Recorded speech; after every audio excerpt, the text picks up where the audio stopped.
আসসালামু আলাইকুম ওয়া রাহমাতুল্লাহি ওয়া বারাকাতুহু। আজকে আমরা ব্যবসায়ের আইনগত পরিবেশ বিবিএ অনার্স ২য় বর্ষ ব্যবস্থাপনা বিভাগ এই সাবজেক্টের শর্ট সাজেশন দিব। যাদের শর্ট সাজেশন প্রয়োজন তারা আজকের ভিডিওটা দেখে নিতে পারেন। আর আমাদের এটা হচ্ছে WhatsApp নাম্বার। আপনারা চাইলে WhatsApp নাম্বারেও যোগাযোগ করতে পারেন। ঠিক আছে? তো যারা অধ্যায়ভিত্তিক প্রস্তুতি নিবেন, আপনাদের জন্য সবচেয়ে গুরুত্বপূর্ণ চ্যাপ্টার হচ্ছে ২ টা।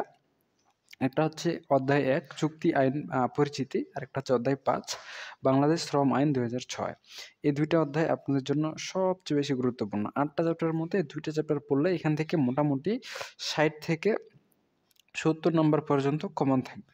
তো ৩২ এ পাস, তো আপনার এখানে পাস ফেল নিয়ে টানাটানি করতে হবে না। এখন অনেকেই চাচ্ছেন, স্যার আমি অধ্যায়ভিত্তিক তো প্রস্তুতি নিব না, আমাকে প্রশ্নভিত্তিক কিছু সাজেশন দেন। অধ্যায়ভিত্তিক মানে এই ১ম অধ্যায়ে যতগুলো প্রশ্ন রয়েছে সবগুলোই ভালো করে পড়বেন।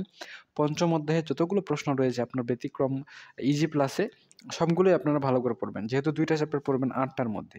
আর অনেকেই চান যে স্যার আমাকে প্রশ্ন দাগায় দেন, সেক্ষেত্রে প্রশ্নভিত্তিক সাজেশন আলাদা, আপনারা ওই সাজেশনটা সংগ্রহ করে নিতে পারেন আলাদা ভিডিওতে।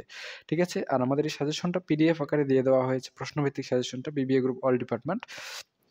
আপনারা এই গ্রুপে যুক্ত হতে পারেন। এটা আমাদের অফিসিয়াল ফেসবুক গ্রুপ। এছাড়াও আমরা আপনাদের বিজনেস ম্যাথ এই সাবজেক্টটা অনলাইন প্রাইভেট ব্যাচে পড়াচ্ছি। এটা আমাদের প্রাইভেট ব্যাচ। এই মুহূর্তে ১২৩ জন শিক্ষার্থী আমাদের ব্যাচে ক্লাস করছে। আপনারা চাইলে আপনারাও আমাদের এই ব্যাচে যুক্ত হতে পারেন। সেই সাথে এটা আমার প্রোফাইল, কোনো প্রয়োজন হলে কমেন্ট অথবা প্রোফাইলে আপনার বিষয়টি বা সমস্যাটি জানাতে পারেন। এছাড়াও আমরা বিজনেস কমিউনিকেশনও প্রাইভেট পড়াচ্ছি। এই মুহূর্তে ৮২ জন শিক্ষার্থী রয়েছে। আপনারা চাইলে আমাদের বিজনেস কমিউনিকেশন গ্রুপেও যুক্ত হয়ে থাকতে পারেন। এটা আমাদের ইউটিউব চ্যানেল মারুফ 99। আপনারা চাইলে আমাদের চ্যানেলেও যুক্ত হয়ে থাকতে পারেন। এই হচ্ছে বিষয়। তো ঠিক আছে, আজকে পর্যন্তই। সকলেই সুস্থ থাকুন, ভালো থাকুন আর আমাদের সাথে থাকুন। দেখা হচ্ছে আপনাদের সাথে নেক্সট পর্বে।